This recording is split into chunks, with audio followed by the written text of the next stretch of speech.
한국의 고속도로를 달리고 있는 고요한 버스 안. 인천공항에서 출발한 고속버스 안에는 대부분의 승객들이 피곤했는지 잠을 자고 있는 모습입니다. 갑자기 조용하던 버스 안에서 벼랑간 여자의 비명소리가 퍼져나가기 시작하는데요.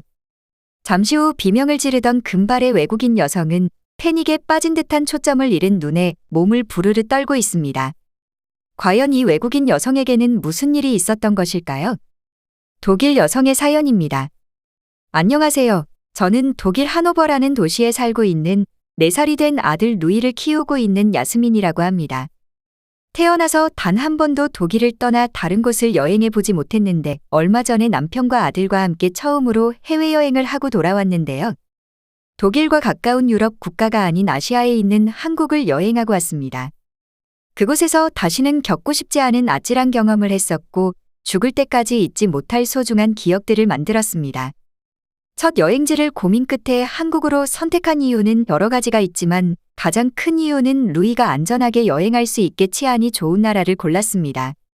치안도 치안이지만 무엇보다 제가 한국 드라마를 너무 좋아해서 꼭 살면서 한 번은 한국에 여행을 가고 싶다는 생각을 자주 했었어요. 독일에서 한국 드라마는 매우 인기가 많은 편인데요. 독일에 재미있는 드라마가 거의 없을 뿐더러 방송 프로그램이 얼마나 재미없는지는 주위의 독일인에게 물어보면 누구나 비슷한 이야기를 해줄 거예요. 특히 낮에 방송되는 채널들은 온통 퀴즈 프로그램뿐인데요. 감동과 코믹 요소 하나 없는 정말 진지한 말 그대로 퀴즈만 푸는 쇼입니다. 그나마 저녁이 되면 할리우드 영화를 해준다거나 가볍게 볼 수 있는 채널들이 있지만 한국 방송과 비교하면 너무 퀄리티가 떨어지고 재미가 없죠. 그래서인지 독일인들은 TV 시청 대신에 운동을 한다거나 책을 읽는 편입니다. 저 역시 한국 드라마에 빠지기 전까지는 생산적인 활동이 좋다고 생각했지만 그건 선택지가 하나밖에 없었기에 그렇게 생각했던 것이죠. 그 외에도 한국은 아직도 분단국가이지만 독일도 분단국가였다가 통일이 된 곳이기에 왠지 모를 친밀감이 생기는 나라입니다. 남편과는 대학 시절 만나 서로 첫눈에 반하게 되면서 졸업하자마자 빠르게 결혼을 하게 되었는데요. 처음부터 아이를 특별하게 원한 건 아니었지만 정상적인 부부 생활을 하다 보면 자연스럽게 아이를 가질 거라 생각했습니다. 하지만 1년이 지나고 2년이 지나도 임신이 되지 않았고 그 이후로는 조금씩 초조해지기 시작했어요. 혹시나 몸에 문제가 있는 것은 아닐까 해서 병원에 방문해서 혈액검사, 호르몬 검사, 조직 검사 등 남편과 함께 기본적인 검사를 받았지만 둘 다 이상 없다는 이야기를 들었죠. 이상 없다는 이야기에 마음을 편하게 가지며 아직 타이밍이 안 맞았다고 위안을 삼고 아이를 낳기 위한 노력을 하기 시작했어요. 배란 유도제를 섭취 후에 최대한 자연 임신을 시도하였고 시간이 지나도 결과가 좋지 않아 결국 인공수정까지 시도하게 되었습니다. 인공수정이라는 말에 처음에는 다소 거부감이 들었던 것은 사실입니다. 하지만 직접 시술을 받아보니 과연 이게 인공인가 할 정도인가 생각이 들었고 선별된 건강한 정자를 주입하기 때문에 임신이 된다면 더할 나위 없다고 생각했습니다. 안타깝게도 인공수정을 2차례 시도했음에도 불구하고 실패하고 말았죠. 무언가 원인이라도 있었다면 치료를 하면 될 텐데 원인도 모르고 병원에서는 둘 다 문제가 없다는데 임신은 안 되고 포기를 할 수 없으니 점점 지쳐가고 답답해져만 갔습니다. 결국 마지막으로 가장 임신 성공률이 높은 편에 속하는 시험관하기 시술을 받게 되었어요. 논리적으로 증명할 수는 없으나 편안한 마음가짐이 중요하다는 이야기를 듣고 속마음으로는 간절하게 바랬으나 최대한 편안한 마음가짐을 가지려고 노력을 했어요. 수정난 이식 후에 2주가 지났을 무렵 혈액 검사를 통해 확인하니 임신이 확인되었다는 이야기를 들었을 때 너무 기뻤습니다. 하지만 아직 안심할 단계는 아니었어요. 일주일 간격으로 혈액 검사를 더 해야 했고 임신이 확실해지면 태낭이 있는지 확인해야 했죠. 그렇게 너무나 소중하고 사랑스러운 루이가 태어났습니다. 루이의 손짓 몸짓 하나에도 그렇게 사랑스러울 수가 없었고 처음 엄마라고 불러주었을 때 감동은 잊을 수가 없어요. 예전부터 루이가 조금 크게 된다면 남편과 해외여행을 가자고 약속을 했었는데요. 루이가 4살이 되었을 무렵에 한국에 여행을 가게 되었고 그곳에서 절대 잊을 수 없는 경험을 하고 왔습니다. 남편도 저와 마찬가지로 해외여행을 한 번도 가보지 않았기에 가기 전부터 걱정이 많았는데요. 긴장을 많이 하며 걱정했던 것과 달리 남편의 주도하에 생각보다 어렵지 않게 한국을 도착했어요. 첫날에 부산에 있는 호텔을 예약해서 부산을 여행한 뒤 유적과 문화재가 많은 경주를 들려 수도인 서울까지 올라오는 계획을 짰습니다. 해외여행은 처음이기에 당연히 계획했던 일정과 변수가 있을 수도 있겠다는 생각은 했었지만 예상할 수 있는 범위 내에서 벌어질 거라 생각했던 것과 달리 인천공항에서 버스를 타고 부산으로 이동하면서 첫날부터 끔찍한 일이 발생했는데요. 공항에 도착했을 때만 해도 독일과는 다른 모습을 하고 있는 한국이 신기해서 피곤함을 느끼지 못했는데 버스를 타고 도시를 벗어나자 고속도로가 나오고 비슷한 풍경이 반복되자 남편과 루이도 피곤했는지 잠을 청하는 모습이었고 저 역시 어느 순간 잠이 들었죠. 갑자기 무언가 알 수 없는 느낌에 정신이 번쩍 들고 잠에서 깨어나니 쎄한 느낌이 들었어요. 옆자리에 있어야 할 루이가 보이지 않자 심장이 빠르게 뛰며 식은땀이 흐르기 시작했는데요. 반대편 자리에 타고 있던 남편은 아직까지도 잠을 자는 모습이었죠. 그때까지만 해도 달리고 있는 버스 안에 설마 루이가 없을 거라고 생각조차 하지 못했고 다른 자리 어딘가에 있을 거라 생각했습니다.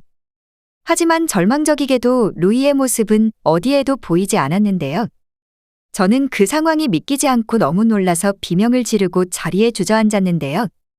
남편은 제 비명 소리에 잠에서 깨서 저에게 다가와 왜 그런 것이냐며 물어왔고 저는 남편에게 떨리는 목소리로 루이가 보이지 않는다고 말을 하자 남편도 그제야 상황이 파악되었는지 버스기사님에게 가서 아이가 없다고 말을 했죠. 제 비명 소리에 버스에 타고 있던 승객들은 잠에서 깨어나 무슨 일이 생긴 건지 상황을 파악하기 시작했어요. 안타깝게도 남편과 버스기사님하고 대화가 통하지 않았는데요. 대화가 통하지 않자 남편이 이성을 잃고 흥분해서 목소리가 높아지자 버스기사님은 당황하셨죠. 위험천만한 상황이 연출되던 그 순간 버스에 타고 있던 한국인 한 분이 다가와서 자신이 통역을 해주겠다며 남편과 영어로 대화하며 기사님과 통역을 해주었어요.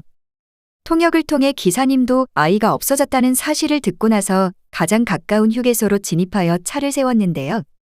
저는 처음 경험해보는 아찔한 상황에 온몸이 떨려오며 패닉에 빠져 아무것도 하지 못하고 바보처럼 울고만 있었습니다. 말은 통하지 않았지만 주위의 한국인들은 울고 있는 저에게 다가와서 걱정하지 말라는 눈빛을 보내오며 위로의 몸짓을 건네주어 조금은 진정될 수 있었습니다. 아이를 보호해야 할 책임은 당연히 저와 남편에게 있었고 그로 인해 많은 한국인들이 피해를 본 상황인데도 저를 위로해주며 서로 대책 회의를 하는 듯 보였죠.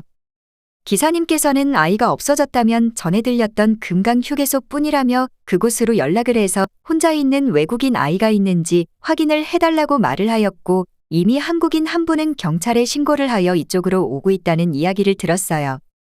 금강휴게소를 지나쳐온 지 이미 1시간이 넘는 시간이 지난 상태이기에 루이가 말도 통하지 않는 낯선 땅에서 얼마나 무서워하고 있을지 언제인가 뉴스에서 보았던 아동 유괴범이 떠오르며 상상조차 하기 싫지만 혹시나 루이에게 무슨 일이 일어난 건 아닐지 생각하니 하염없이 눈물이 흐르고 숨이 막히는 듯했어요. 그 순간 주위에 한국인 한 분이 다가오더니 자신의 차로 금강휴게소로 가자는 말과 함께 기사님과 통역을 해주었던 한국인에게 연락처를 건네며 상황을 전하기로 했습니다. 그렇게 남편과 저는 도움을 받아 차에 타서 이동을 시작했고 제발 아무 일 없길 기도했어요. 1분 1초가 이렇게 길게 느껴진 적은 살면서 처음이었는데요. 차에 타서 이동하고 얼마 지나지 않았는데 어딘가에서 연락을 받더니 저와 남편을 보며 애써 미소를 지어 보였죠. 아직까지도 그때의 연락이 무엇이었는지 알 수는 없었지만 아마도 좋은 이야기가 아닌데 저희가 불안할까봐 표정 관리를 하셨던 것 같아요.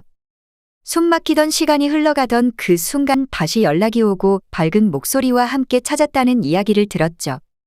저는 찾았다는 말을 듣자마자 다행이라는 안도감과 함께 속으로 감사하다는 이야기를 수없이 반복했습니다. 그렇게 루이가 있는 휴게소에 도착할 수 있었는데요. 도착하자마자 차에서 내려 루이를 찾아 헤맸습니다. 그 순간 거짓말처럼 수많은 사람들 사이에서 루이가 한눈에 보여 미친 듯이 뛰어갔어요. 루이는 한국인 가족으로 보이는 사람들과 함께 벤치에 앉아 있으며 간식을 먹고 있었는데요. 저를 보고 아무렇지도 않게 손을 흔들고 해맑게 웃으며 엄마라고 부르는 루이를 보자 다행이라는 생각과 함께 아무 말 없이 한참 동안 루이를 꼭 안아주었죠. 상황을 파악하고 루이를 보살펴준 젊은 한국인 부부에게 진심으로 감사하다는 말을 전했어요. 한국인 부부에게도 루이와 비슷한 또래로 보이는 여자아이가 있었고 제 마음을 이해한다는 듯 괜찮냐고 말을 건네왔죠. 한국인 젊은 부부는 지호와 3살 그리고 5살인 딸 서아였어요. 지호는 독일에서 유학을 해서 독일어를 할 수 있는 한국인 남성이었습니다. 루이를 처음 봤을 때 혼자 울고 있어서 아이를 보살피게 되었고 아이와 대화를 통해 상황이 어떻게 된 건지 대충 파악을 하게 되어 부모가 찾아올 때까지 다른 곳으로 이동하지 않고 기다렸다고 해요. 루이와 헤어진 지 3시간이 넘는 시간이었는데도 불구하고 그 시간 동안 루이를 안전하게 보살펴 주었다는 것이 정말 감사했죠. 루이가 걱정하지 않도록 엄마가 잠시 급한 일이 생겨 자리를 비우게 되었다고 설명하며 그동안 배고프지 않도록 간식들을 사주고 놀아주었다고 해요. 얼마나 걱정했는지 남편과 저희 마음을 전혀 모른다는 듯 루이는 서아와 말도 통하지 않는데 서로 뭐가 그리 좋은지 깔깔대며 웃고 있었어요.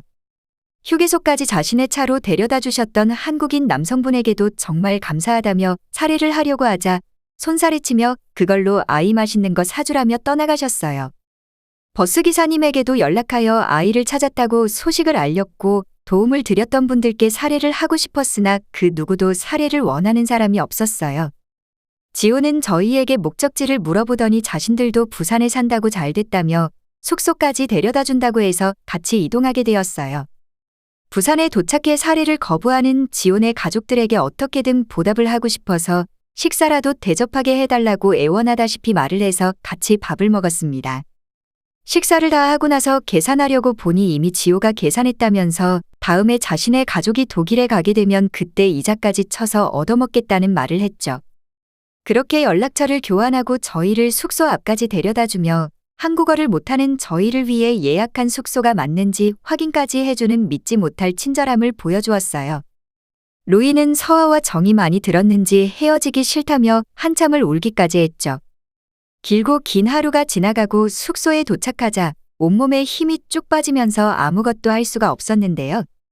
남편도 저와 마찬가지로 모든 기력을 다 쓴 것인지 씻지도 않고 바로 잠에 빠져들었습니다. 너무 큰 일을 겪었던 것인지 다음 날에도 숙소와 가까운 곳만 잠시 갔다 왔을 뿐 모든 시간을 숙소에서 휴식을 취했는데요.